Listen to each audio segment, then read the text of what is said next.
Aos amigos que estão ouvindo, já estamos aqui ao vivo no YouTube. Agradecemos, Serginho, o apoio que deu aí na parte de TI. E o Danilo já está aqui com a gente também para poder participar dessa live. Ele que é o administrador financeiro da Associação Bahia, por profissão administrador financeiro. E então, sem mais delongas, vamos iniciar a nossa live. Danilo, bem-vindo, meu querido. Em nome da Igreja Adventista Central de Lauro de Freitas, nós agradecemos a sua boa vontade, o seu tempo aí que é dado para a gente. Sei que você é uma pessoa muito ocupada, mas, sem dúvida, também você entende que faz parte dessa dinâmica na vida cristã, não somente o lado estritamente espiritual, mas também todo esse cuidado com todos os outros aspectos da vida. Afinal de contas, a Igreja Adventista se preocupa tanto na questão da saúde, na questão da saúde física, espiritual, mas a saúde financeira também é importante, não é verdade? Bem-vindo, meu querido. Obrigado, Santana. Eu agradeço pelo convite. Para mim é uma alegria estar com vocês aqui nesse finalzinho de tarde, mais início de noite, né? Então, para mim é uma alegria estar com vocês compartilhando de um tema que eu acho tão importante, que é a parte financeira, a educação financeira. Pronto, Danilo. Então vamos orar para nós darmos início à palestra, né? Tão importante hoje. E só para ressaltar, o tema da nossa palestra é sobre a educação financeira. Hoje você vai falar estritamente daquele recurso que a gente precisa ter ali guardado para situações de emergência, e também sobre o Tesouro Direto, que, aliás, a gente tem ouvido muito falar nesses dias. Então, oremos para poder darmos início a essa palestra, ok? Oremos então. Você que está em casa pode acompanhar com a gente.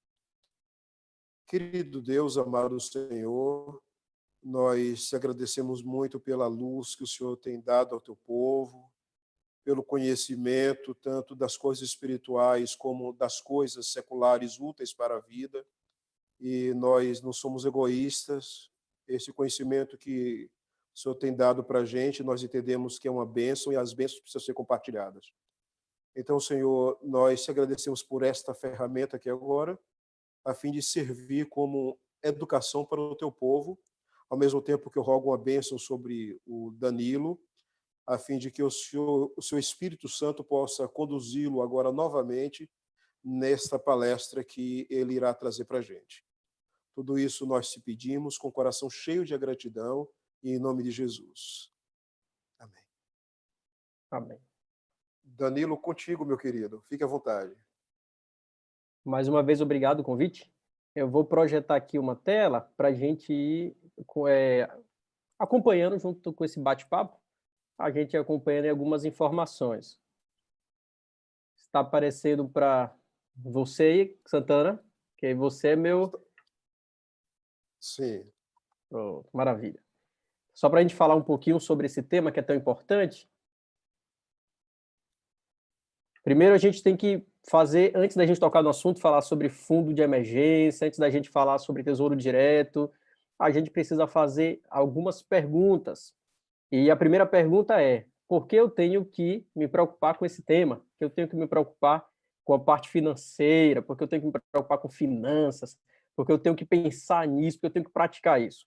E aí eu daria pelo menos 3 motivos, poderia dar diversos motivos para vocês que nos acompanham aí através dessa live, mas eu vou dar 3 motivos do porquê eu e você devemos nos preocupar com esse tema. O primeiro motivo deles é que as finanças, a área financeira, tem uma ligação, uma influência direta com todas as áreas da nossa vida. Então, a área da vida humana ela é ampla, a vida humana tem diversas áreas, o ser humano é muito complexo, mas a gente poderia resumir em 4 grandes áreas. Inclusive, me faz lembrar, vir à mente aqui um texto bíblico, Lucas capítulo 2, verso 52, que diz lá: e crescia Jesus em sabedoria, estatura e graça diante de Deus e dos homens. Então, a gente vê ali as 4 grandes áreas da vida humana e Jesus se desenvolvia nessas áreas. Quais são as 4 grandes áreas? Sabedoria, conhecimento, a área mental, intelectual. Ele crescia também em estatura, desenvolvimento físico, crescia também graça diante de Deus, na área espiritual, e graça diante dos homens, na área social. Então, 4 grandes áreas da vida ali, a gente vê área mental, espiritual, social e física. E finanças é uma área da vida humana, uma das áreas também, uma outra área que tem ligação direta, influência direta sobre esses 4 grandes movimentos ou áreas humanas. Por exemplo, através do dinheiro é que a gente se desenvolve na parte física, tanto na parte intelectual, adquirindo um bom livro, fazendo um curso, etc. Na área social é com o dinheiro que a gente consegue ter uma atividade de lazer, se socializar com as pessoas, enfim. O dinheiro ele tem uma influência direta em todas as áreas da vida humana. Primeiro motivo da gente pensar nesse assunto, que com ele nos dá condição de desenvolver-nos tanto para o bem quanto para o mal, depende da maneira pela qual a gente utiliza o recurso. Segundo motivo que eu daria para você, tem um dado triste, mas eu queria trazer do ponto de vista da ótica positiva, que a questão do divórcio tem 3 principais grandes motivos de divórcio no Brasil. E um dos motivos é a inabilidade, a falta de habilidade para lidar com o dinheiro. Só que eu não quero trazer na ótica negativa, na ótica positiva. Então, por um olhar positivo, se dinheiro tem uma influência muito grande na vida do relacionamento, do casal, eu e você, somos quem é casado, se você é casado, você precisa ter muita atenção sobre esse tema, porque ele vai ter ligação direta com a saúde da tua família, do teu matrimônio. Como a inabilidade, a falta de habilidade, a falta do diálogo, a falta de lidar com o assunto dentro de um casal tem levado a muitos divórcios, o contrário é uma verdade. A habilidade de usar o recurso, a habilidade do casal de discutir, de sentar, de projetar, de trazer o assunto para os dois, também tem uma ligação direta com o sucesso no seu casamento, no seu matrimônio. Então, você que é casado, esse é o segundo motivo que eu daria. Você precisa trazer esse assunto para o seio ali do seu matrimônio. Terceiro motivo por que a gente precisa estudar esse tema. Depois do reino de Deus, o tema dinheiro, o tema renda, o tema recurso, foi o segundo tema mais falado por Jesus quando ele esteve aqui na Terra.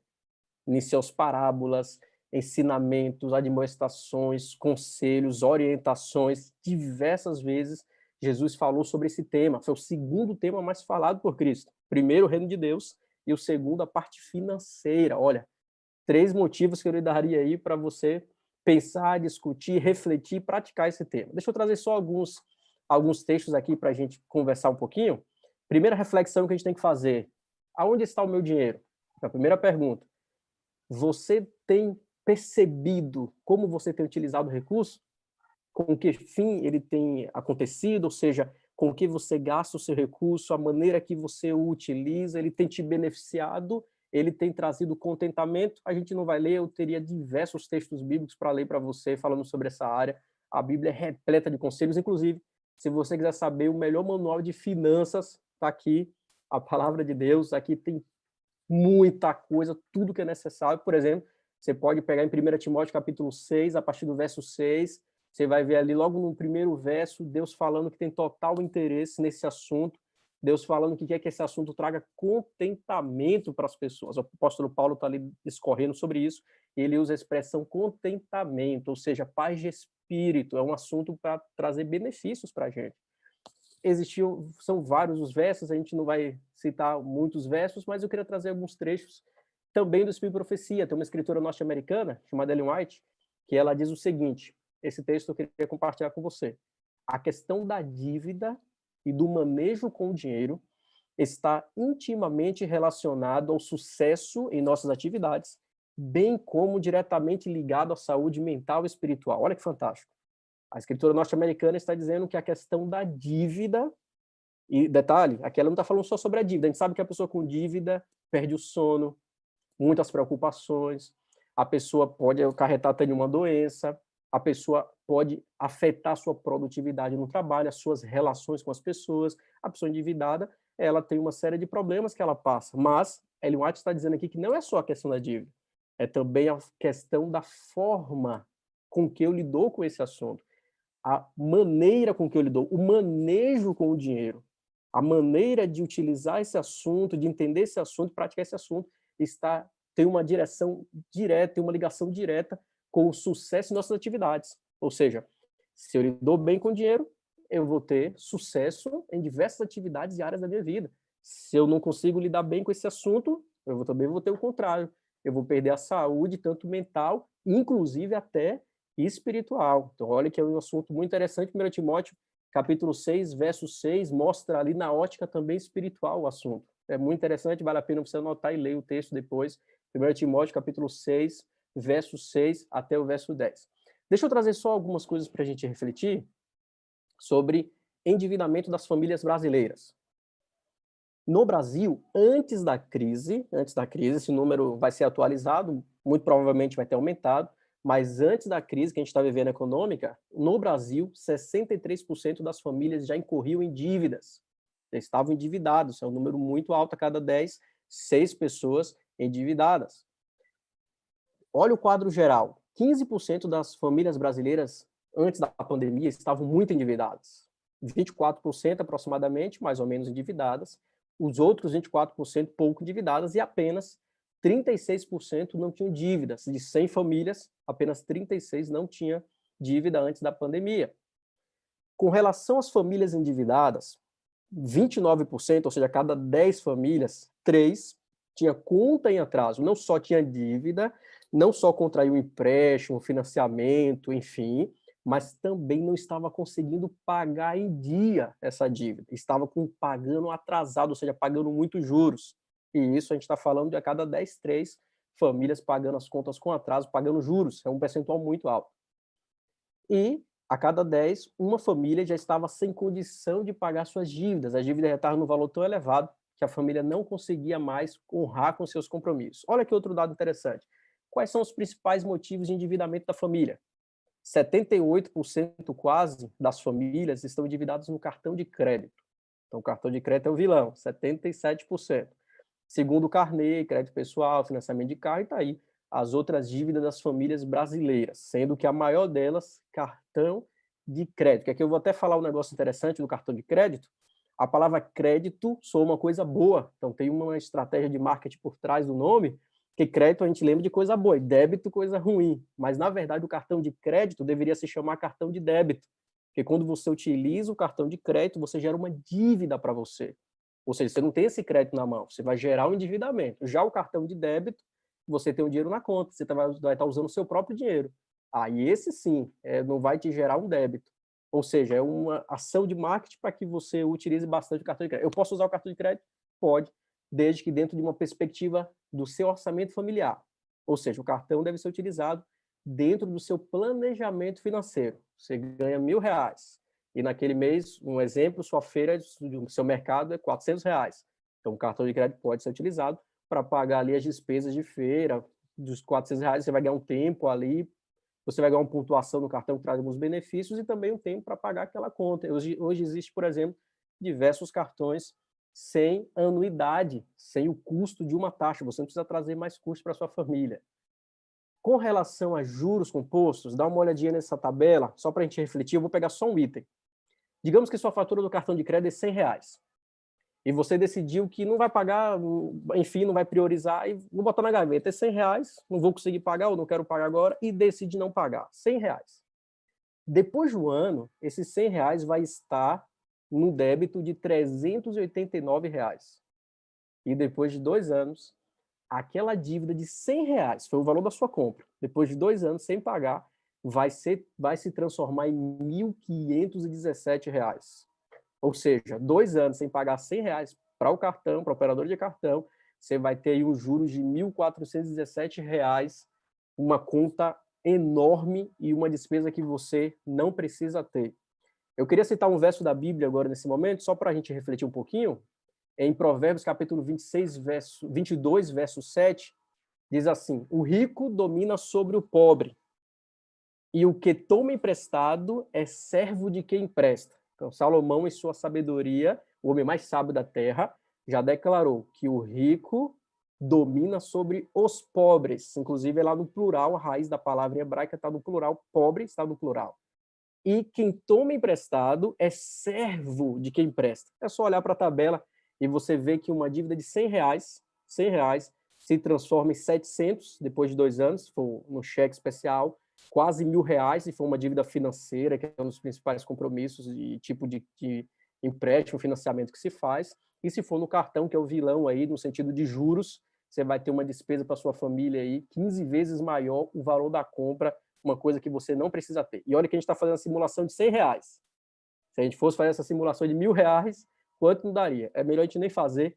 Vamos ficar aqui com os R$ 100, que já dá para a gente ter uma reflexão sobre essa questão tão importante, questão dos juros. Nesse momento, eu queria fazer uma atividade com você. Então, você da sua casa, estamos acompanhando. Primeira coisa que a gente tem que fazer é fazer uma análise em qual situação financeira a minha família se encontra. Primeira coisa. Então, existem 5 status, os especialistas nessa área, na área financeira, dizem que existem 5 status de acordo com cada perfil de família, no aspecto financeiro. Existem famílias estáveis financeiramente, famílias equilibradas financeiramente, famílias comprometidas financeiramente, famílias endividadas e famílias insolventes ou caminhando para a falência. Então, esses são 5 estados. Só para a gente fazer uma atividade, uma reflexão. Eu vou passar uma tabela agora, para a gente pensar um pouquinho, e a gente entender em qual desses graus, em qual desses status a sua família se encontra hoje. Não se preocupe que se estiver no último ali, item, status, ou no penúltimo, enfim, ainda há jeito, existem várias formas de você sair da dívida. Mas vamos lá. Uma família que não tem nenhum financiamento, nenhum empréstimo, nenhuma dívida, ela é considerada uma família estável, ou seja, toda a renda da casa é para moradia, alimentação, transporte, saúde, educação, lazer, necessidades básicas. Se uma família compromete até 30%, e aqui está algo importante, anota aí, uma primeira dica, importante dica, você não deve comprometer mais que 30% da sua renda, caso você queira fazer algum tipo de financiamento de um imóvel, de um consórcio de um veículo, por exemplo.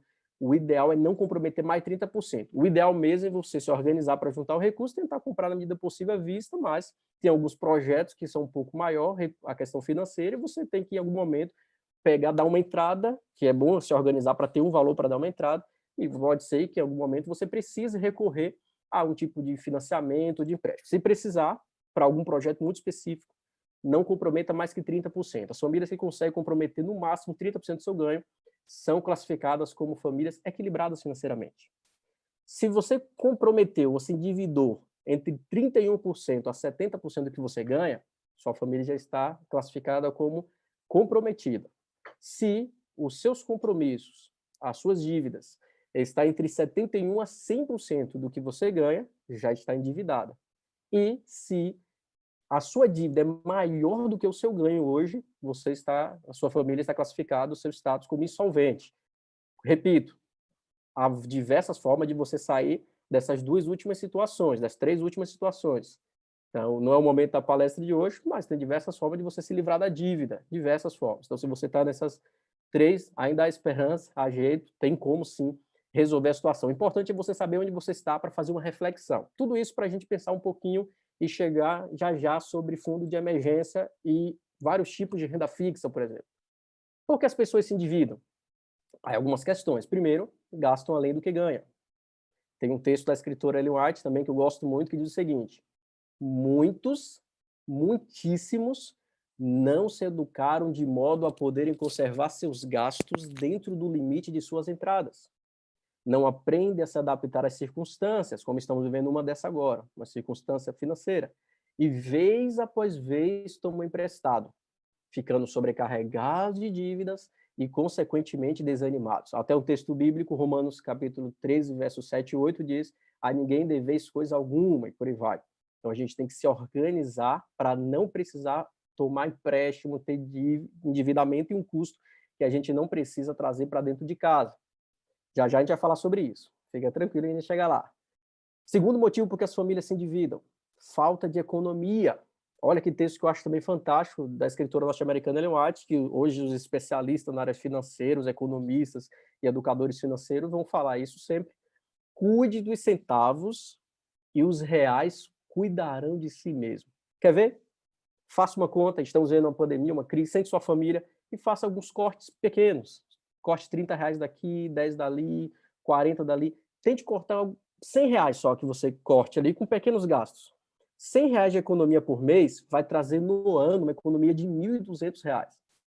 Então, a gente pensa nos R$ 100, mas o ano passa rápido e você já vai ter ali R$ 1.200 guardado de apenas um corte de R$ 100. Você paga uma taxa de cartão ou a taxa do seu banco, só em taxas aí você pode estar pagando quase R$ 1.000 ou mais de R$ 1.000 ao ano, e é só você cortar ali algumas taxas bancárias. Hoje existem diversos bancos que nem cobram taxa para movimentação de suas contas correntes, e existem cartões de crédito, bons cartões de crédito também, que não cobram taxas, anuidade. Só aí você vai economizar mais uns R$ 1.200. Então, cortes pequenos de R$ 100, mais esses dois outros dicas que eu estou dando aqui de despesas que a gente tem, você já tem em torno de R$ 2.400 sobrando por ano, bem simples, em 10 anos, R$ 24.000, mais as correções de acordo aonde você vai aplicar esse dinheiro. Terceiro motivo que as pessoas se endividam, falta de planejamento.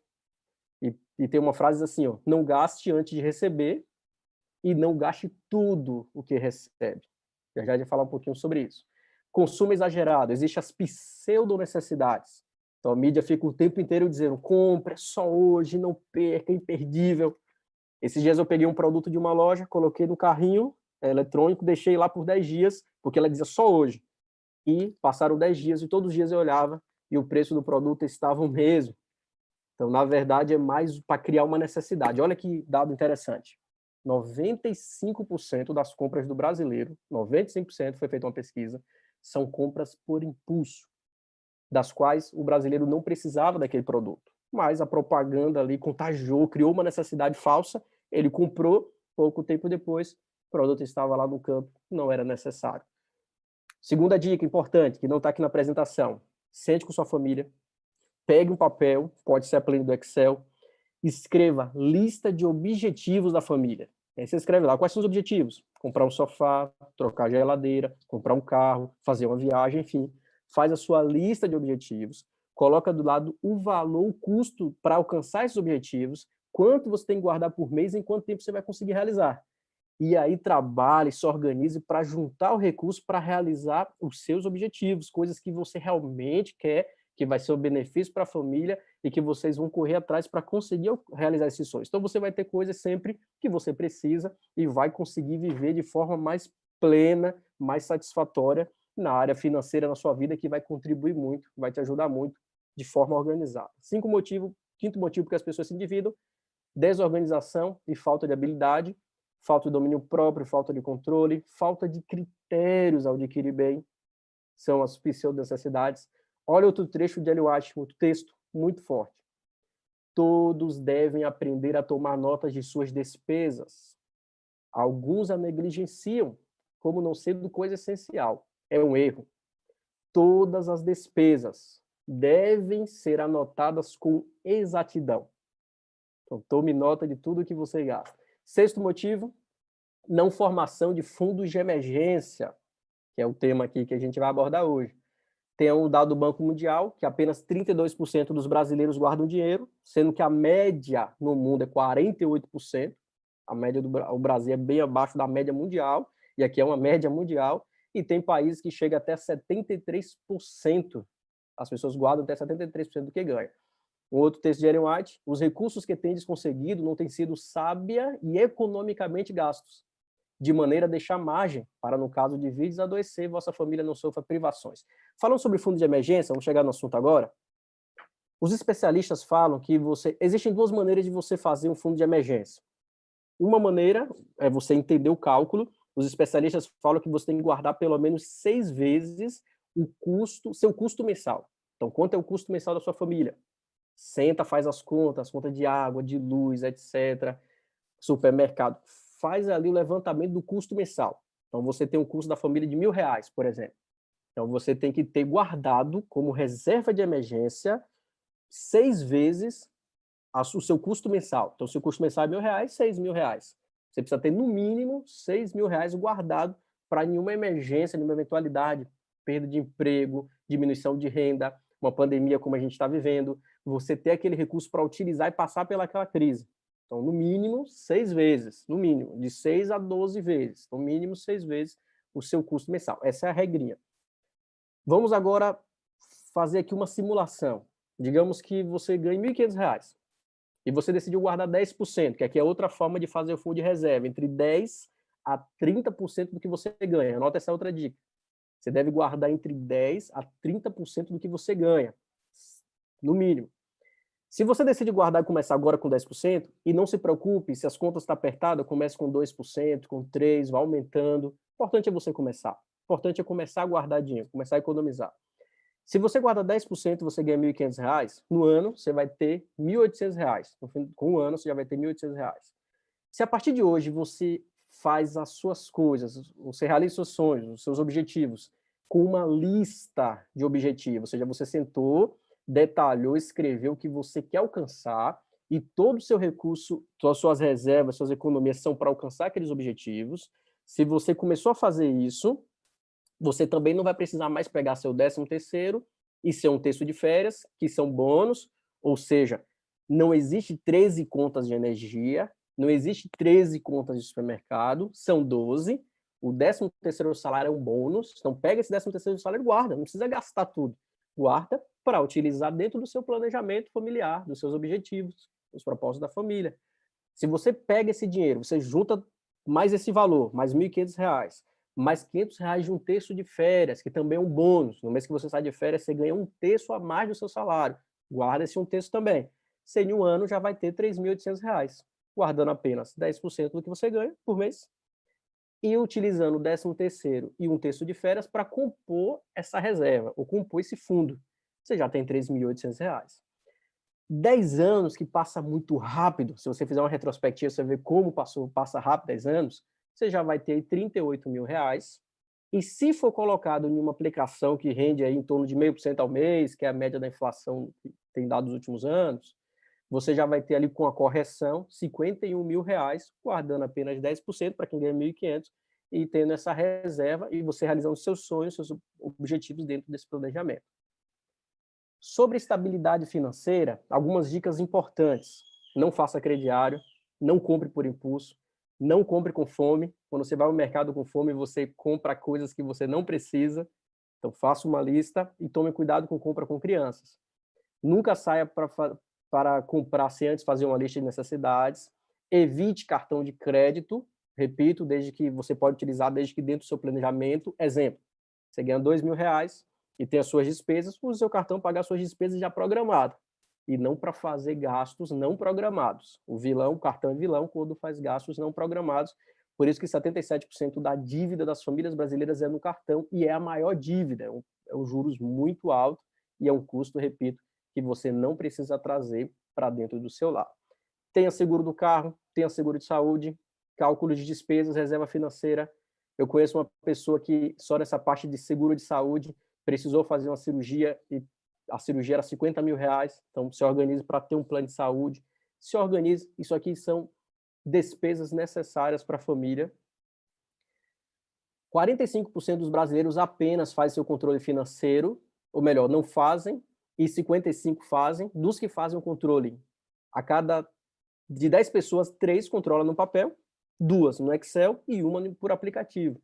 Então, não importa a maneira que você vai fazer o controle, você só precisa realmente tomar notas, como ele te diz, com precisão, de todos os seus gastos. De um lado, entradas, de um outro lado, suas saídas, de outro lado, o seu fundo de reserva, ou reserva de emergência. Você tem que guardar, repito, entre 10% a 30% do que você ganha, é uma maneira, ou a outra maneira, 6 vezes o seu custo mensal no mínimo, faz a continha, se organiza, esse recurso tem que ter guardado. Falar sobre guardar reserva de emergência, hoje a pessoa existem 2 maneiras de você aplicar seus recursos, guardar o seu dinheiro, fazer ele render. 2 maneiras. Uma, existe os rendimentos de rendas fixas e renda de rentabilidade variável. Rentabilidade fixa e rentabilidade variável. Qual a diferença de uma para outra? Rentabilidade fixa é porque na hora que você investe seu dinheiro naquele produto, naquele título, você já sabe quanto ele vai render. E a variável você não sabe. Fundo de emergência, anota essa outra dica, deve ser guardado em uma reserva, em uma aplicação de renda fixa. Ou seja, que você contrate e já sabe o que vai te pagar. E esse fundo de reserva, de emergência, entre 6 vezes o que você ganha, ou de 10% a 30% de suas reservas, deve ter liquidez imediata. Ou seja, a hora que você precisar, você pode tirar esse recurso sem prejuízo. Uma opção, existem outras opções, mas uma opção é o Tesouro Direto, que é o tema aí que o amigo Santana pediu para falar um pouquinho. Tesouro Direto é uma opção para fundo de emergência. Você pode até me perguntar, a rentabilidade do Tesouro Direto hoje, ela é muito baixa, se for atrelada à Selic. Inclusive, pode ser até abaixo da inflação. Ainda assim, vale a pena? Vale, porque é uma reserva de emergência. Então, reserva de emergência tem que estar em um local seguro e que você possa sacar a qualquer momento, porque é uma emergência, a emergência vem sem avisar. Então, nesse momento, você não está preocupado com ganhos altos, está preocupado em ter o seu dinheiro a hora que você precisar. Aí, uma opção, Tesouro Direto. Uma outra opção é você aplicar o seu dinheiro em uma CDB, que é emprestar. O que é CDB? É você emprestar o dinheiro para o banco. O que é Tesouro Direto? Você emprestar dinheiro para o governo. Essa é a diferença. Então, eu posso emprestar para o banco através de uma CDB com liquidez diária, isso é importante, tem que ter liquidez diária, ou seja, a hora que você precisar, você saca, e tem aquela correção através da CDI. Danilo, é muita letrinha. Deixa eu falar um pouquinho antes sobre duas letrinhas, antes da gente entrar no assunto. Existem dois indexadores, existem dois índices que corrigem o dinheiro. Primeiro, você guardar seu dinheiro no banco ou no governo, é você emprestar o dinheiro para o banco ou para o governo operar, ele fazer ali as suas operações. O banco, seus empréstimos, e o governo, seus projetos. Então, é isso aí. Se você emprestar o dinheiro para o banco vai utilizar um indicador chamado CDI. Se você emprestar o seu dinheiro para o governo, isso eu estou me referindo à renda fixa, você vai emprestar seu dinheiro, ele vai usar um indicador chamado Selic, um dos indicadores. Estou usando aqui os dois principais, Selic e CDI. Selic é a taxa de juros principal do Brasil. Então, Selic é o quanto o governo vai te pagar para você emprestar o dinheiro para ele. Você empresta para o governo R$ 100 e ele vai te pagar hoje 2,25 ao ano. Essa é a taxa Selic, é o que o governo vai te pagar.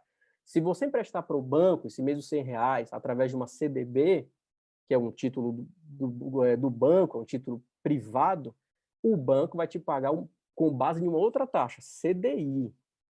Só que a taxa que o banco utiliza, CDI, ela é praticamente a mesma da Selic. São praticamente iguais. Ou seja, a rentabilidade vai ser a mesma. Tanto faz você guardar sua reserva de emergência no Tesouro Direto ou guardar sua reserva de emergência em um banco, no CDI. Tanto faz, ok? Eu vou falar sobre Tesouro Direto, que é uma das opções. Você pode utilizar essa opção. Inclusive, Danilo, você pode estar me perguntando, é seguro guardar dinheiro com o governo? É seguro? É o lugar mais seguro que existe para você guardar seu dinheiro. A última coisa a quebrar em um país é o governo, qualquer país. Para um governo quebrar, falir, tem que falir um país inteiro, porque o governo arrecada das empresas. Estamos vendo uma crise. E nessa crise, tem segmentos que fecharam as portas, foram mais de 650 mil empresas que fecharam as portas. Tem dados mais recentes que falam aí em torno de 1.300.000 até que já fecharam as portas. Mas o governo deixou de arrecadar dessas, mas arrecada das outras. E tem segmentos que estão, inclusive, crescendo. E o governo está arrecadando. Então, o governo sempre vai arrecadar. Para ele parar de arrecadar, tudo tem que quebrar. Ou seja, até um banco pode quebrar. Eu lembro que, em 2008, teve um banco norte-americano com mais de 100 anos que faliu. Ele quebrou. E o governo está lá. Então, o governo é o último a quebrar. Ele só quebra se o país quebrar. Então, é super seguro guardar dinheiro no Tesouro Direto. Inclusive, tem a poupança, que empresta o dinheiro que é guardado no banco, só que a poupança ele tem uma regrinha, ela paga 70% da Selic. Ou seja, no Tesouro Direto você recebe 100% da Selic, na poupança 70% da Selic. Então, deixar dinheiro na poupança hoje não, desde 2012, você ter rentabilidade menor do que se deixasse, por exemplo, o Tesouro Direto. Hoje, no Tesouro Direto, tem mais de 800 bilhões de dinheiro emprestado para o governo. Na poupança tem um pouco menos que isso, mas é mais rentável, digamos assim, você colocar sua reserva de emergência no Tesouro Direto ou em uma CDB no próprio banco, que renda um pouco melhor do que a poupança. Mesmo a poupança não tendo imposto de renda e esses outras rendas ter imposto de renda, mas o imposto de renda ainda compensa, porque o maior desconto é 22,5%. Você já está ganhando 30%, você ainda assim vai lucrar mais, vai render mais seu dinheiro, se você deixar seu dinheiro ou no Tesouro ou em uma CDB em um banco, como dois exemplos. Um outro exemplo, existe alguns bancos que a conta corrente é remunerada pela CDI. Ou seja, o que você tem que ter em mente? Está me pagando pelo menos 100% da CDI, está pagando a mesma coisa que o Tesouro Direto, que é 100% da Selic. Selic e CDI são bem parecidos. Se o teu banco, a CDB, paga menos que 100% da Selic, aí já não é muito vantajoso. Então, está aqui uma dica importante. Se você preferir guardar o seu dinheiro, sua reserva de emergência, em uma CDB, ou seja, guardar, aplicar no banco, veja se paga 100% da CDI e se tem liquidez diária. Ou seja, você pode sacar a qualquer momento. Se não pagar 100% da CDI, aí já compensa colocar o dinheiro no Tesouro Direto, que sempre vai pagar 100% da Selic, ok? Tem essa diferença importante para você tomar nota. Inclusive, tem alguns CDBs do banco que pagam acima de 100% da CDI. Aí começa a ficar mais interessante que o próprio Tesouro. No banco tem CDB que paga 115%, 120%. Só tem que tomar cuidado para ver se é de liquidez diária. Ou seja, a maioria não é de liquidez diária. A maioria você contrata, tem que esperar 1 ano, 2 anos, 3 anos para resgatar. Então, isso é importante. De reserva de emergência, você não está preocupado muito em ganhar mais. Você está preocupado em poder tirar o dinheiro a hora que você precisar e ter uma correção também mensal que vai ajudar aí a corrigir o seu dinheiro. Algumas informações sobre Tesouro Direto. É considerado o investimento mais seguro que temos no Brasil, mais seguro que a própria poupança. Diga-se de passagem, a poupança é garantida pelo governo, ou seja, se o banco quebrar, quem garante que o dinheiro vai chegar na sua mão, que estava na poupança, é o próprio governo, e o Tesouro Direto é o título do governo. O governo garante poupança e ele tem o seu próprio título, que é o Tesouro Direto, que rende melhor que a poupança. Você pode investir no Tesouro Direto acima de R$30, a partir de R$30, é emprestar o dinheiro ao governo, que é utilizado para financiar seus projetos, e pode-se dizer que está sendo considerado como a segunda ou a nova poupança desde 2012, quando mudou as regras da poupança e passou a pagar menos. Existem 2 tipos de tesouro: pós-fixado, pré-fixado. O que é isso? Pós-fixado é quando o rendimento ele é vinculado à inflação. Ou seja, um exemplo, se você prestar seu dinheiro para o governo em um produto chamado Tesouro IPCA+, você vai ter, depois de 1 ano, a rentabilidade, a correção do seu dinheiro, o governo vai te pagar o IPCA, que é o principal índice que existe no Brasil de inflação, é o principal, da cesta básica do brasileiro, principais itens de mercado, gasolina, mais alguns itens que praticamente todo brasileiro consome, transporte. Esse IPCA, que é o principal índice inflacionário, o Tesouro te paga o índice, digamos que a inflação de 10%. Esse título vai te pagar 10% mais um ganho real, ok? Só que esses títulos, ele tem um tempo. Você vai emprestar ali o dinheiro para o governo, vai ficar 1 ano, 2 anos, 5 anos. Daqui a pouco eu vou mostrar uma tabelinha. E um outro que é liquidez diária, que é onde você deve guardar sua reserva de emergência, é o Tesouro Selic. Ele hoje está rendendo 2,25 ao ano e você pode sacar a hora que você quiser. Pré-fixado é quando você já sabe quanto você vai ter. Exemplo, você contrata aí um tesouro pré-fixado, o tesouro vai te pagar ali ao ano 5%. Então, se a inflação der 10%, você vai receber só 5%, é o que está sendo contratado. Então, existem essas diferenças que é bom você entender um pouquinho. Deixa eu mostrar para você aqui uma tabela, para ficar um pouquinho mais claro. Hoje, esses são os produtos, os títulos que estão disponíveis para mim e para você através do governo, através do Tesouro Direto. A gente tem o azul mais claro, que é o Tesouro pré-fixado. Aí você tem, por exemplo, a rentabilidade que está pagando nesse momento, 4,29, 6,35, 7,01. Tem os períodos de validade, ou seja, se eu contrato, se eu boto meu dinheiro ali no pré-fixado 2023, eu só posso resgatar ele em 2023. Mas eu vou render todo ano 4,29, é fixo. Se a inflação der menos, eu vou ganhar com isso. Se der mais, você começa a ter um pouco de prejuízo. Onde você deve fazer sua reserva de emergência? Tesouro Selic, é o azul mais escuro. Por quê? Ele você pode sacar em qualquer momento, tem liquidez imediata e paga 100% da Selic, paga mais que a poupança. É aqui, nesse azul mais escuro, que você deve fazer a sua reserva de emergência. De 6 a 12 vezes o custo da sua família deve ser guardado, feito uma poupança, uma reserva, dentro do Tesouro Selic, como um exemplo. A outra é o CDB que eu falei do banco, pagando no mínimo 100% do CDI. Aí você vai ter o seu dinheiro guardado em um lugar seguro e com rentabilidade. Danilo, o banco quebrou. Se você tiver até 250 mil guardado em qualquer banco, o fundo garantidor de crédito, que é um fundo que existe dos bancos, ele paga, ressarce para você até 250 mil. Então, é importante você diversificar o seu dinheiro em vários bancos. Você tem R$ 1.000.000, com 250 mil em cada banco, em 4 bancos diferentes, e aí se quebrar os 4, vamos colocar isso de forma exagerada, você vai ter o dinheiro recebido por esse fundo garantidor de crédito, que vai te pagar o valor que estava em cada um desses bancos, desde que ele não seja superior a 250 mil, repito.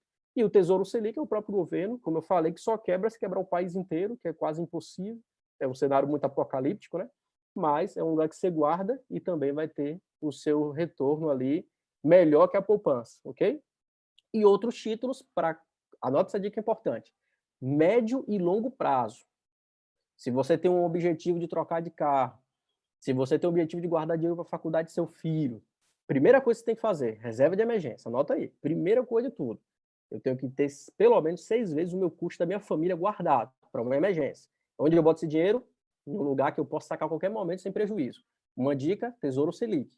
Paga melhor que a poupança, ok? Feito essa reserva, aí agora você tem seus projetos de médio e longo prazo. Faculdade dos filhos, você vai ter ali trocar o carro, comprar uma casa, enfim, projetos já com datas mais alongadas. Aí esses projetos você contrata outro tipo, por exemplo, se você quiser guardar seu em um lugar seguro, outro lugar, o Tesouro IPCA, que ele te paga a inflação, ou seja, seu dinheiro ele perde de valor todo ano, que aumenta o preço das coisas, e esse título corrige o seu dinheiro, a semelhança da inflação ainda te paga algo a mais. Eu vou citar aqui um exemplo. Estamos em 2020. Se você tem um projeto para guardar dinheiro para os seus filhos que vai começar a faculdade daqui a 15 anos, você pode pôr o seu dinheiro aqui em Tesouro IPCA mais 2035. O que é isso? Durante esses 15 anos, todo ano, que é mensal a correção, você vai ter a correção do seu dinheiro de acordo com a inflação do ano, de qual for a inflação, pode dar 15% de inflação no ano, você vai receber um retorno, seu dinheiro vai render 15% da inflação, mais um lucro real. Ou seja, qualquer um desses IPCAs que você está vendo aí, além do governo te pagar a inflação do período, corrigir seu dinheiro com base na inflação, ele ainda vai te dar um lucro real, seu dinheiro vai valer mais. Se você guardar o dinheiro numa aplicação de 6 anos, ele vai render 2,69 ao ano, mais a inflação, qualquer que seja. Ou seja, você tem um lucro de 2,69 ao ano. Se você, num projeto daqui a 15 anos, faculdade de seu filho, por exemplo, você pode botar no IPCA mais 2035 e ter 4% ao ano. Tem uma calculadora, você pode fazer a simulação, entra na internet depois, assim, ó, Tesouro Direto. E aí você vai entrar na página do governo federal e tem lá umas calculadoras, que é essa aqui, a tela é exatamente essa. Você clica em simular, põe o valor, põe o prazo, e ele vai dar ali, inclusive comparando com poupança, com CDB, com outras aplicações, e vai te dar quanto o teu dinheiro vai ter lá na frente. Então é importante você fazer essas simulações, mas está aí o mais rentável, digamos assim, é médio e longo prazo. Logicamente, não pode pôr sua reserva de emergência aí que você precisa sacar o dinheiro antes. Reserva de emergência é aqui, Tesouro Selic, uma opção.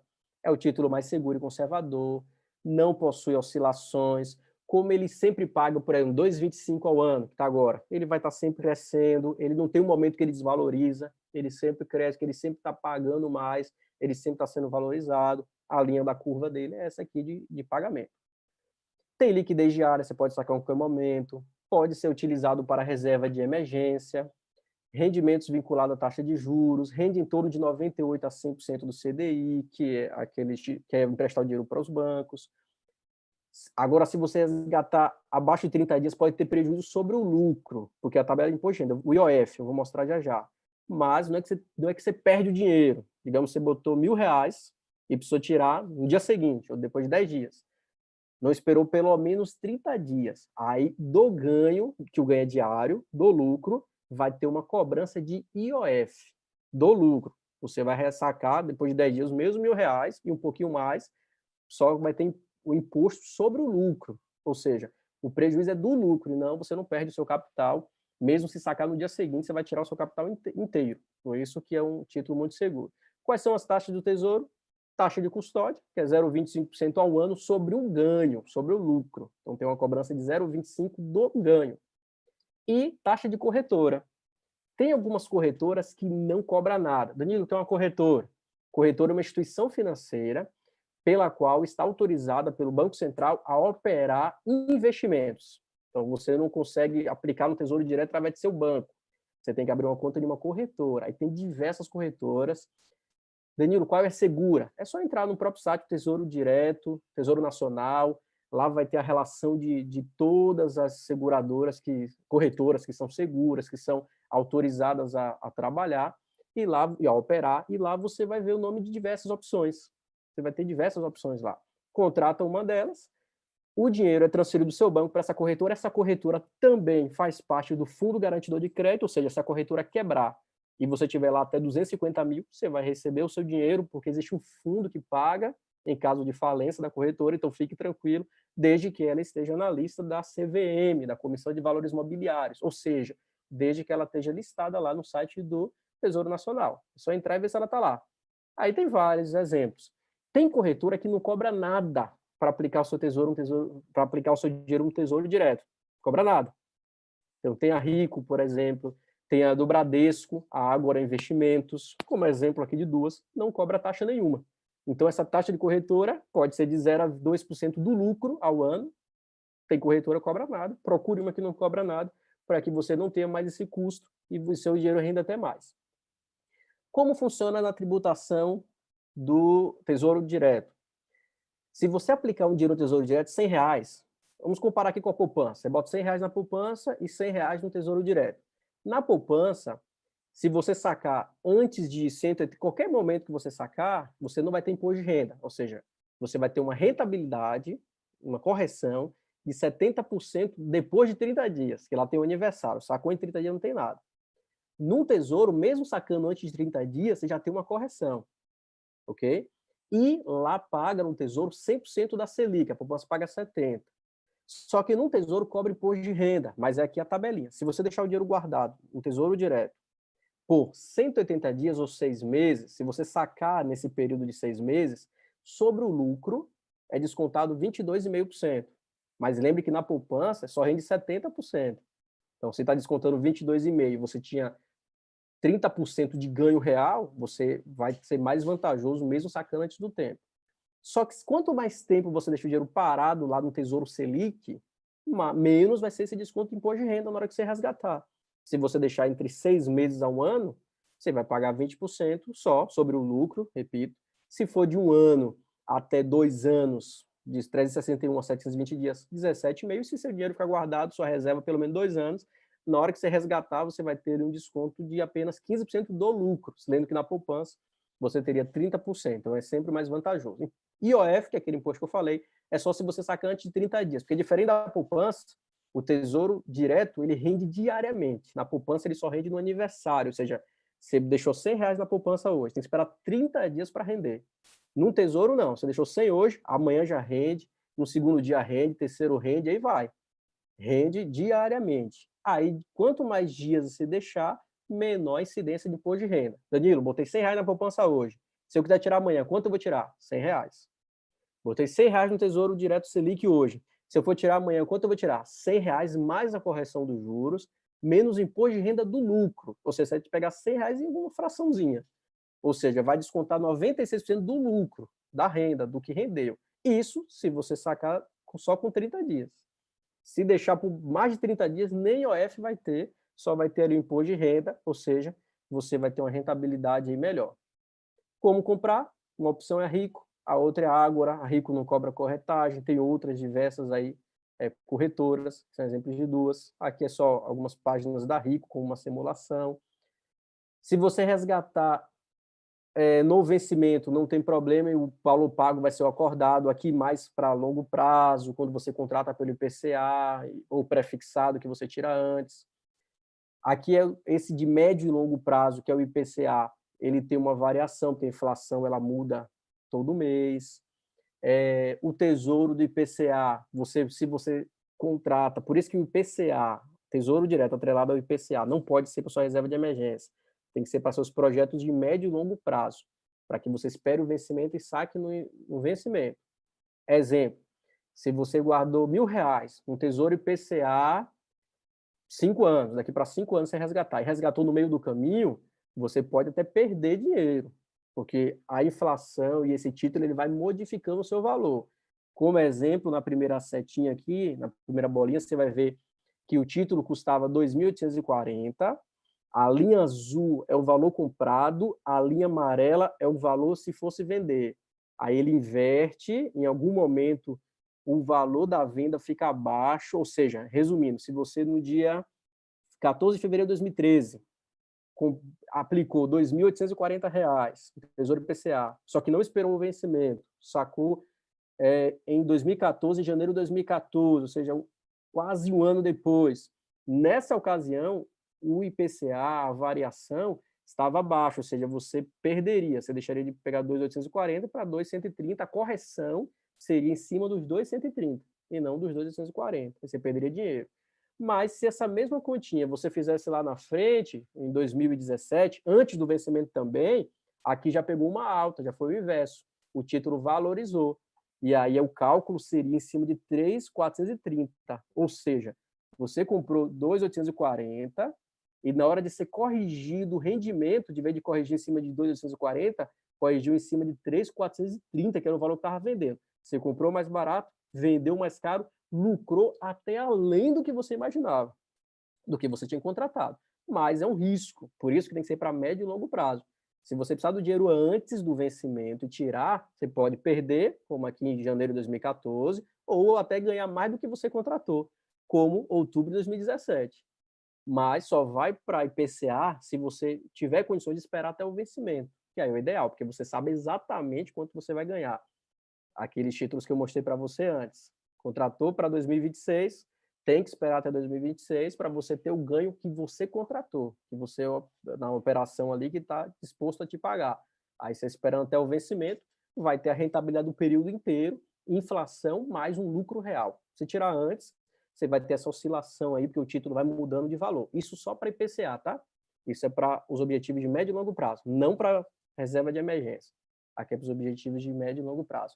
Selic, repito, ele não tem essa variação, é um pagamento fixo, ele se mantém. Aqui é, enfim, e aqui só com relação à variação, quando a taxa é baixa, o título fica mais caro. Quando a taxa é alta, o título mais baixo, por isso que tem essa variação. Ou seja, reserva de emergência, Tesouro Selic, que você vai ter ali seu dinheiro a hora que você quiser, sem um prejuízo e com uma rentabilidade melhor que a poupança. Santana, eu acho que eu passei aí mais ou menos uma ideia do que é o fundo de emergência, de como se compor. Eu falei um pouquinho sobre a questão de orçamento familiar, algumas dicas de endividamento, etc., porque para a gente conseguir fazer a reserva, a gente tem que se organizar financeiramente primeiro, né? Tem que sentar, fazer as contas, fazer apertar um pouquinho para que sobre um dinheiro e realizar os nossos objetivos, comprar os produtos que a gente precisa, adquirir o que a gente precisa de forma organizada, planejada. Quando a gente faz um empréstimo, Carlos Santana, quando a gente faz um financiamento, a gente está querendo antecipar um sonho. E antecipar sonho custa, e custa caro. Então a gente tem que se organizar para tentar comprar à vista. A vista é o melhor negócio, ele White dizia mais de 100 anos atrás, e hoje os especialistas todos vão dizer que a melhor maneira de comprar é à vista. Um planejamento financeiro com as reservas adequadas, a gente consegue comprar à vista e ver o nosso dinheiro render muito mais e nos beneficiar, trazer contentamento, que é o que a palavra de Deus diz, né? Perfeito, Danilo. Espetacular. Excelente palestra. Se eu pudesse, ficava conversando aqui até meia-noite. Até porque tem muito mais coisa nessa questão desta educação financeira, né? Hoje você trouxe a questão da reserva de emergência e vou fazer algumas perguntas assim simples, básicas. Vou trazer algumas perguntas que internautas trouxeram, especialmente o Ayrton Loureiro. Eu percebi que ou ele é um pesquisador ou ele é um investidor, ou então está pesquisando para começar a investir. Muito Assim, bom. primeiro é uma pergunta nossa que está aqui. Você trouxe a questão da educação financeira do fundo de emergência. Esse fundo de emergência, ele, sem dúvida, não deve se confundir com aquele dinheiro que a gente está lá para as compras do dia a dia, para o pagamento do dia a dia, correto? Correto. Correto. O fundo Perfeito. de emergência é uma reserva financeira. É uma economia que a gente tem que fazer para enfrentamento de períodos de instabilidade financeira e econômica. Por exemplo, agora o Brasil está vivendo um momento de perda de emprego. Nós temos no país hoje mais de 1.300.000 pessoas que perderam seu emprego de carteira assinada. Nós temos no país hoje cerca de 12 milhões de pessoas que tiveram redução na sua renda. Nós temos um alto índice de pessoas que tiveram até 50% ou até mais de renda diminuída. Esta reserva é para enfrentamento desses momentos de financeiro, de crise, em que a pessoa possa ter calma, tranquilidade, a cabeça no lugar para se realocar no mercado de trabalho, para se organizar novamente e ter uma reserva ali para passar essas tempestades. Então, a reserva de emergência deve ser no mínimo 6 vezes, os especialistas falam muito isso, no mínimo 6 vezes o meu custo mensal. Você cuida da família R$ 2.000, você tem que guardar R$ 12.000. Aí vai iniciando, vai guardar uns pouquinhos até formar isso, esse valor, né? Perfeito. A outra pergunta que a Ayrton trouxe aqui, assim, você mesmo que citou a questão da renda fixa e renda variável, apesar de que a palestra hoje é somente referente à renda fixa, desde já eu quero trazer aqui o convite para um dia você vir falar sobre a renda variável, mas o que a Ayrton perguntou é o seguinte, neste momento, na atual situação, apesar de você estar falando somente sobre renda fixa, qual o melhor tipo de investimento? É o investimento com renda fixa ou é o investimento com renda variável? Pronto, você tem que ter. O ideal é a gente diversificar os nossos investimentos, ou seja, a gente tem que ter investimento tanto em renda fixa quanto em renda variável. Rapidamente, qual é a diferença de um para o outro? Renda fixa é aquele tipo de produto, aquele investimento que eu já sei quanto eu vou ganhar, quando você contrata ali o investimento. Já na variável, ela basicamente são as ações. Então, dentro das ações ali, você vai ter diversos derivativos, você vai ter câmbio, você vai ter ações dolarizadas. O que é uma ação? Uma ação é quando eu compro uma parte da empresa, uma parte de um Ok. negócio. Nesta renda variável, eu tenho uma rentabilidade maior, porém, eu tenho um risco elevado. Na renda fixa, o risco é quase zero, é baixíssimo, até porque se uma instituição financeira quebrar, o fundo garantidor me paga até 250 mil.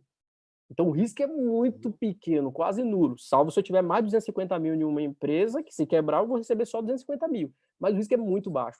Na renda variável, eu comprar um pedacinho de uma empresa e me tornar um sócio dessa empresa. Se a empresa tiver lucro, eu vou ter uma renda boa. Se tiver prejuízo, eu também vou pagar a conta. Ou seja, na renda variável você pode até perder o seu dinheiro. Tenho que ter, inclusive tem uma pergunta que uma vez um irmão me fez, é pecado colocar dinheiro em ações? Não é pecado, porque na verdade não é uma aposta. Porque muitas pessoas ficam assim, dinheiro em ação é uma aposta, né, Santana? Eu estou Isso. apostando ali que eu não sei se vou ganhar, se vou perder. Não é uma aposta. Não é jogo Ações de azar. não é um jogo de assar, é você ser um sócio da empresa. Você comprar um pedacinho da Magazine Luiza, do Itaú, do Bradesco, enfim, de uma empresa que você acredita nela e acredita que ela vai dar lucro. Se essa empresa, Petrobras, BRF, enfim, tiver prejuízo, você é sócio, você também vai dividir o prejuízo com a empresa, você vai perder o dinheiro, mas você não está jogando. Por isso que entrar em ações, você tem que ter muito conhecimento, tem que estudar bastante, entender de mercado e nunca, jamais, colocar sua reserva de emergência em ações, em renda variável. Reserva de emergência, quer pensar em ação, em pôr dinheiro em renda variável? Antes de pensar nisso, tem que ter sua reserva de emergência. Primeira coisa, Perfeito. renda fixa, reserva de emergência, aí depois você põe também dinheiro, renda variável.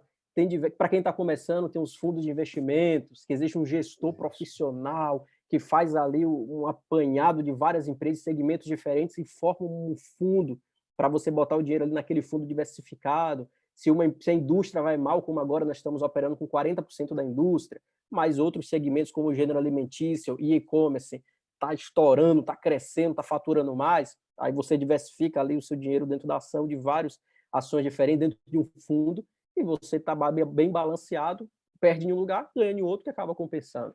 Mas é um assunto para a gente conversar bastante, tem muita coisa para falar, é um assunto bem complexo, bem extenso e bem gostoso também de se falar, renda variável. É importante aplicar sim, desde que você tenha a sua reserva e conheça bastante. É bom estudar muito. Não é Com aposta, é certeza. conhecimento. Tem que estudar o balanço das empresas, tem que acompanhar a movimentação financeira da empresa, tem que ler os relatórios de auditoria da empresa. Então, tem que acompanhar essas organizações para você ter uma segurança e investir seu dinheiro também na renda variável, que é importante, tem rentabilidade melhor. Santana?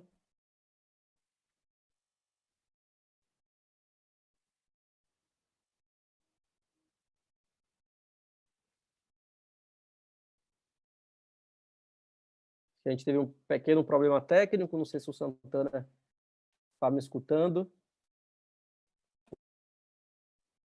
Vamos aguardar um pouquinho para ver se ele... Ok.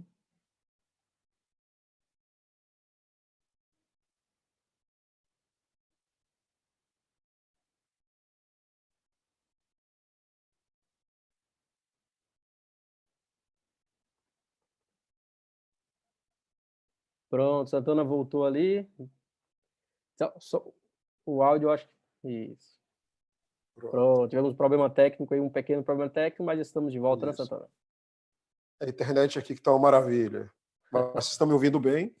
Assim, Sim. esse assunto da renda variável, sem dúvida, é um assunto empolgante.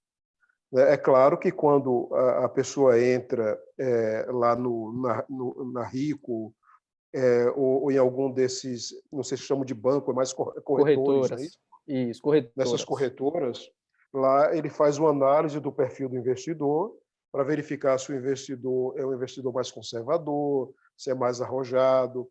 Eu estou trazendo esse assunto porque está sendo trazido aqui por perguntas dos internautas. Eu Legal. acho que é um assunto para uma outra live, mas de forma assim muito rápida.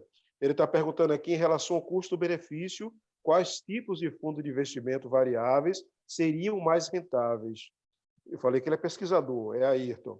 Ações, multimercado ou mercado imobiliário? Ok. Você falou aí, diversificar, né, Danilo? Diversificar. São produtos diferentes, cada um com riscos diferentes e com rentabilidade histórica diferente. Ou seja, o ideal é o investidor ter dinheiro em diversos tipos de investimento diferentes. Uma parte você vai botar em fundos de investimento, que é mais para quem está começando. Depois, se você entender um pouquinho de mercado, você pode botar um pouco em derivativos. Uma coisa que sempre é estável, é muito seguro, são investimentos dolarizados. Ou seja, você investir seu dinheiro com base em dólar. O investidor brasileiro pode investir no exterior. Tem o que a gente chama de investidor qualificado, que é aquele que vai investir acima de 1 milhão. Mas também existe uma forma de investir na Bolsa Americana, mesmo não tendo esse montante todo. A partir de R$1.000, R$1.500, você já consegue investir em investimentos dolarizados, que historicamente é a moeda mais segura que tem nessa crise, por exemplo, é a que mais se valoriza. Então, investimentos dolarizados, investimentos em ouro, investimentos em derivativos, é diversificar ao máximo fundos, como foi falado, fundo imobiliário. Então, a ideia é diversificar muito, porque na economia ele não tem uma linha reta, ele tem oscilações, desce aquele mercado, sobe, aquece, desaquece, cai, cresce. Então, tem a recuperação, tem os momentos, por isso que tem que diversificar bastante. Você perde um pouquinho aqui, ganha um pouquinho ali e vai compensando. É o que a gente chama de balancear a carteira de investimento. Ou seja, investir em vários locais diferentes para, no final das contas, você conseguir ter uma rentabilidade, mesmo perdendo dinheiro em algum momento, em algum tipo de investimento que foi feito em renda variável. Então, é importante você conhecer bastante o mercado, estudar, mas são opções que o Ayrton, né, sugeriu, Ayrton. são opções importantes e que tem que fazer parte da carteira de investimentos do investidor. Agora, de forma bem preparada, bem estudada e diversificada.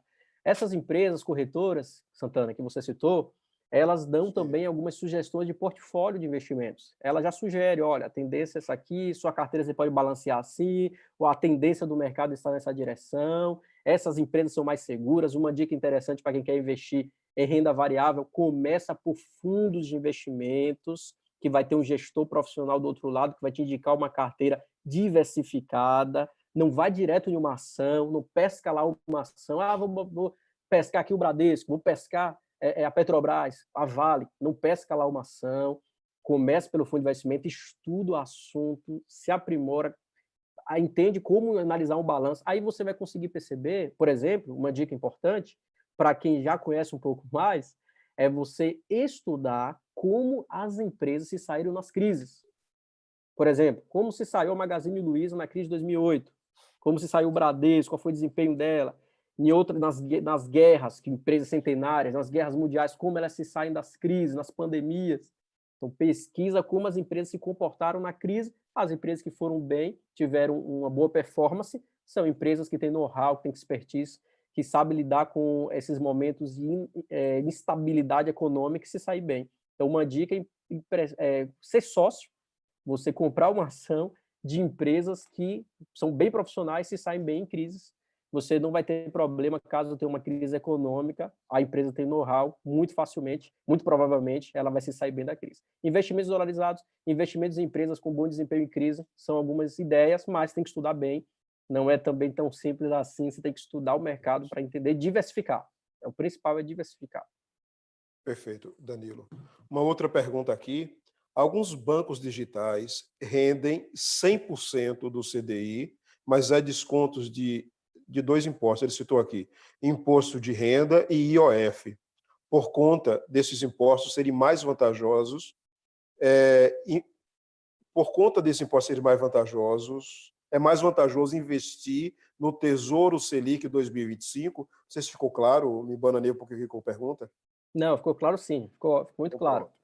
O Okay. Tesouro Selic e ele citou um banco digital, tem um banco digital que a sua conta corrente ela é remunerada. Ou seja, a maioria dos bancos, a conta corrente não remunera, não paga nada. Está lá, não vai render nada. Mas existe um banco digital, isso, pelo contrário, tem até taxa.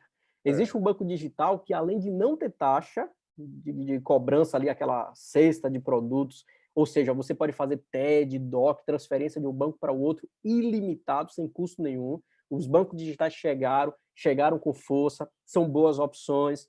Como o banco digital não existe uma agência fixa, eles têm o seu custo muito diluído, eles não têm aquele custo com água, energia, etc., de um estabelecimento administrativo, não existe uma agência fixa.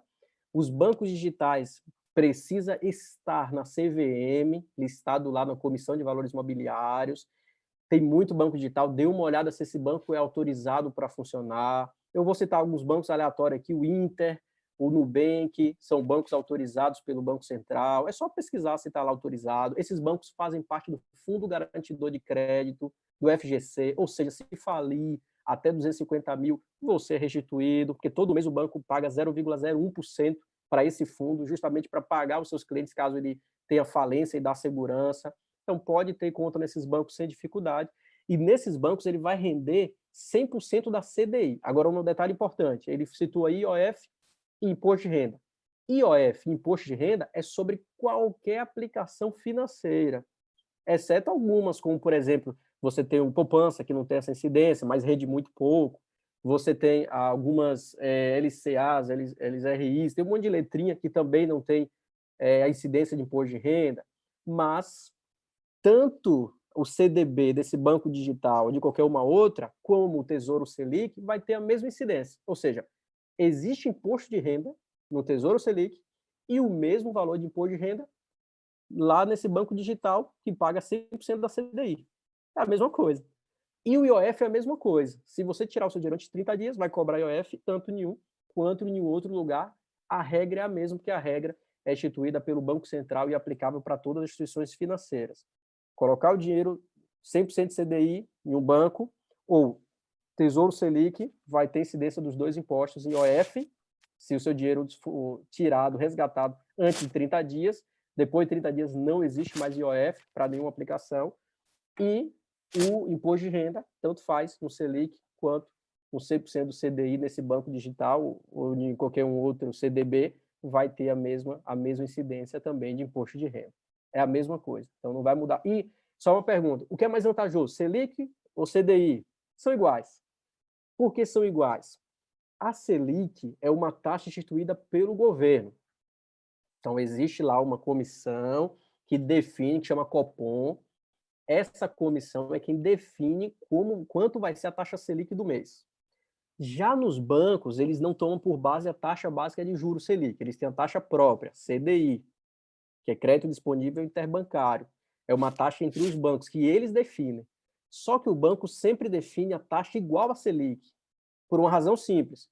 Eu não sei se pode ser que alguém que está nos assistindo não conheça esse fato, que é bem interessante.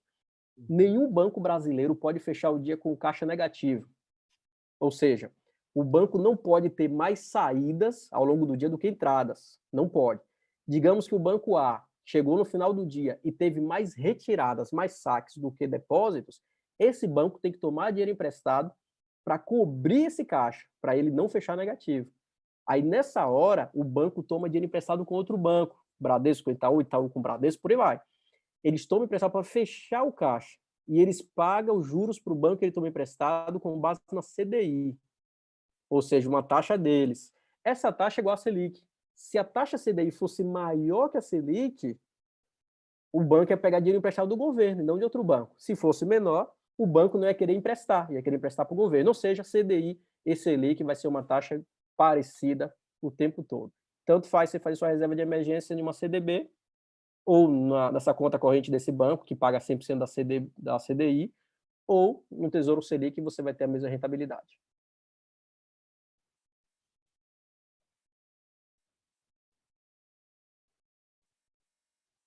Ok? Temos um outro problema aí, mas foi Ok, respondido. voltei.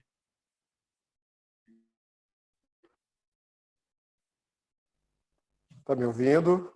Estou ouvindo sim. Oi, você está me ouvindo? Estou sim, Santana, estou ouvindo. Pronto, a minha internet não está ajudando, não. Mas vamos lá. Danilo, eu acho que a gente precisa marcar outra live para falar sobre renda variável, tá certo? Tá certo. A questão dessa educação financeira é muito ampla, né? Sobre o fundo de emergência, o Tesouro Direto, ficou claríssimo aqui para todo mundo. Mais clareza do que isso, só o sol, só olhando para o sol no meio-dia. Assim, para a gente fechar esse tema, deixa eu verificar só se tem mais alguma pergunta aqui. Nós estamos pelo Facebook e pelo YouTube. No Facebook não tem mais nenhuma. Deixa eu ver no YouTube. Ayrton está só comentando. 6 por meia dúzia. Ok. Então, Danilo, assim, fazendo um fechamento, eu queria, se possível, se fazer uma aplicação diante de tudo isso que a gente falou aqui. Né? A gente citou a Bíblia, você citou o Espírito de Profecia em diversos momentos. A maior parte falou-se de números, falou de CDB, CDI, Selic, falou de tesouro direto. Em que tudo isso tem a ver com a vida do cristão? Muito bom, Carlos. Eu citei em alguns momentos, Santana, um trecho que tem aqui em 1 Timóteo, acho que a gente podia terminar lendo ele, né? 1 Timóteo, capítulo 6, verso 6. Então, eu citei esse texto aqui em algum momento para a gente conversar um pouquinho. Deixa eu abrir ele aqui. E a gente poderia encerrar com esse trecho, só para a gente pensar um pouquinho. Teria outras diversas passagens, vou falar a passagem que Jesus falou, são diversas, o segundo tema que Cristo mais falou, mas aqui eu acho muito interessante, porque no verso 6 diz assim: de fato, grande fonte de lucro é a piedade com o contentamento. Se a gente for aqui para... Eu acho interessante que o apóstolo Paulo ele usa a palavra lucro, rentabilidade, ganho. É uma palavra muito usada nas organizações, nas empresas, que objetivam ter lucro, e também nossa vida, a gente quer ter uma rentabilidade, quer ter um lucro, quer aumentar a renda. E ele usa a palavra dizendo, grande fonte de lucro é a piedade. Só que se a gente pegar a palavra piedade no original, lá no grego, lá está escrito eusebeia. E eusebeia significa devoção, religiosidade, religião. Ou seja, o texto está dizendo, eu asseguro, de fato, eu confirmo que uma grande fonte de lucro, de rentabilidade, de renda, de ganho, um grande ganho, é a gente viver a piedade, ou seja, entender a parte financeira do aspecto devocional e um aspecto espiritual e viver isso com contentamento. A palavra contentamento significa paz de espírito. O que o apóstolo Paulo está dizendo é o seguinte, o assunto financeiro é um assunto espiritual, é um assunto que interessa a Deus, é um assunto que deve ser visto da forma de piedade, ou seja, de uma forma devocional, de uma forma espiritual. É um assunto também espiritual, é muito fantástico isso, e ele fala que é um assunto que deve nos trazer paz de espírito. Então, eu como cristão, você como cristão, Santana, você que nos acompanha, Deus tem um interesse enorme nessa área em nossa vida. Eu citei um trecho, poderia citar vários trechos que a Bíblia aconselha sobre a parte financeira, diversos. Inclusive, se você continuar a leitura aí, até o verso 10, a gente vai ver diversos conselhos maravilhosos. O verso 9, ele diz assim, ora, os que querem ficar ricos, caem em tentação e cilada, e em muitas concupiscências insensatas e perniciosas, as quais afogam os homens na ruína e perdição.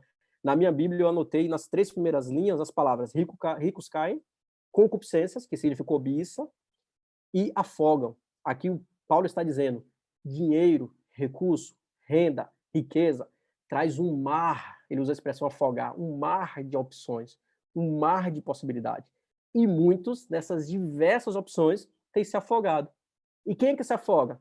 Ou aquele que acha que pode dominar o mar e se atira sem o conhecimento adequado, ou aquele que não sabe nadar. Ou seja, para eu lidar com o assunto financeiro, eu preciso dominá-lo, preciso entender, compreender, para que eu não me afogue em tanta opção. Por isso que o texto diz, muitos caem nas concupiscências, na cobiça, porque ele abre um mar de opções, e a gente tem que saber quais opções devemos seguir. Por isso que Deus tem um interesse total nesse assunto e quer nos instruir através da sua palavra como lidar com esse assunto. Jesus falou desse assunto diversas vezes, mostrando a importância que tem. Aqui não combate a riqueza, aqui é um combate eu e você buscar conhecimento para entender esse mar de possibilidades que o dinheiro traz e poder tomar as decisões corretas para não sermos afogados nesse mar aí de possibilidades, nas concupiscências, nas cobiças e perder muita coisa. Que o verso 10 diz, porque o amor do dinheiro, você vê que o problema não é o dinheiro, é o amor ao dinheiro. Biblicamente falando, devemos amar só a Deus e as pessoas, aos próximos, aos nossa esposa, seu cônjuge, seus filhos, seus pais, seus amigos. Dinheiro não tem espaço para amar. Só quando a pessoa ama o dinheiro, busca desenfrear do dinheiro, sem olhar para esse assunto pela ótica espiritual, o que acontece? O verso 10. O amor ao dinheiro é a raiz de todos os males.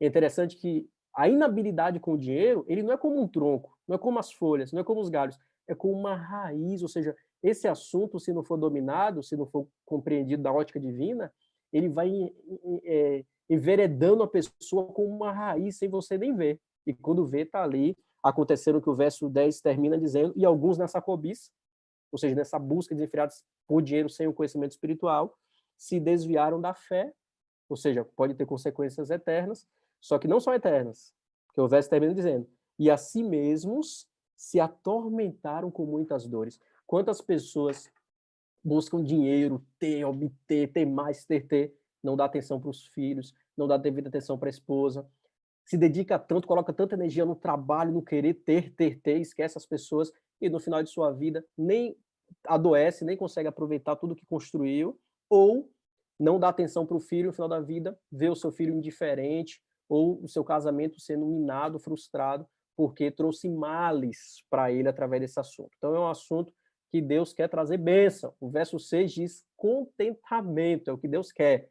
E termina dizendo o que o inimigo de Deus traz se a gente não tiver sabedoria para lidar e não atentar ao assunto na ótica espiritual, vamos ter males para a nossa vida. Por isso que Deus nos aconselha através de sua palavra, e eu como cristão, você como cristão, devemos ter o maior manual de todos da área financeira, que é a palavra de Deus. Diversos versos, diversos trechos eu poderia citar. Poderíamos fazer aqui uma vigília só com textos bíblicos falando sobre a área financeira. Deus tem interesse total nesse assunto e ele, melhor que ninguém, quer te orientar nesse assunto.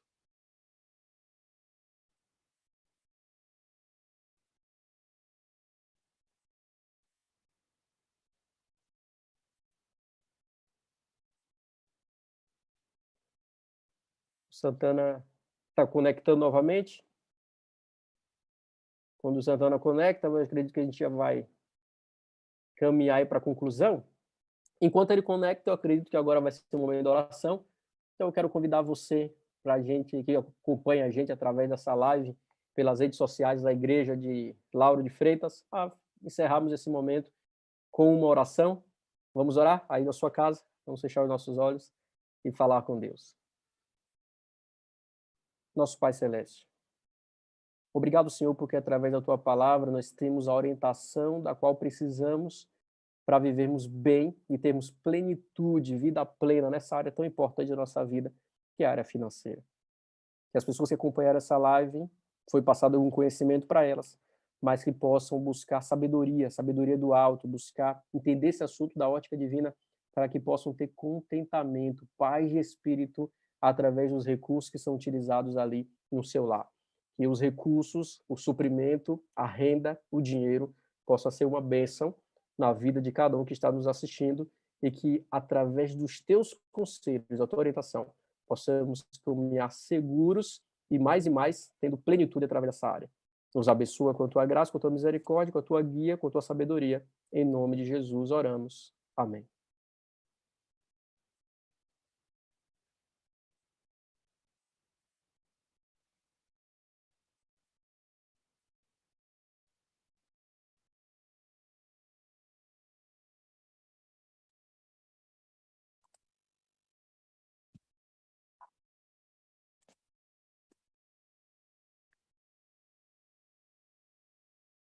Voltei.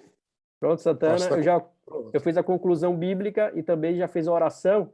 Como teve uma Perfeito. queda aí na sua conexão, também já fiz a oração pedindo a bênção do Papai do Céu e pedindo que o maior Certo. gestor financeiro do universo nos dê sabedoria e nos oriente através dos seus conselhos que está contido na sua palavra. Perfeito. Muito obrigado, Danilo. Em nome da Igreja Adventista Central de Lauro de Freitas, dos seguidores das suas redes sociais que estão aqui assistindo agora ou vai assistir depois, nós queremos agradecer esse tempo que você reservou para trazer esse conhecimento para a gente. Em off, a gente vai combinar um dia para você falar sobre a renda variável, que a gente já viu que tem muito interesse nessa área. E, desde já, assim, não posso dar um abraço presencial devido ao afastamento e isolamento social, mas sinta-se abraçado, não só por mim, mas por toda a igreja, e, ao mesmo tempo, coração cheio de gratidão por você ter dedicado esse tempo e estar passando esse conhecimento para a gente, tá certo? Eu que agradeço mais uma vez pelo convite, Santana. Para mim foi uma alegria, um privilégio grande estar com vocês. Tá joia, meu querido. Um forte abraço, muita paz, saúde, amor, tudo de bom para você e para toda a sua família. Amém. Um abraço a todos. Abraço, até logo, Danilo, até logo a todos os internautas. Obrigado por vocês terem assistido a gente, quer seja pelo YouTube, quer seja pelo Facebook. Então, uma boa noite a todos.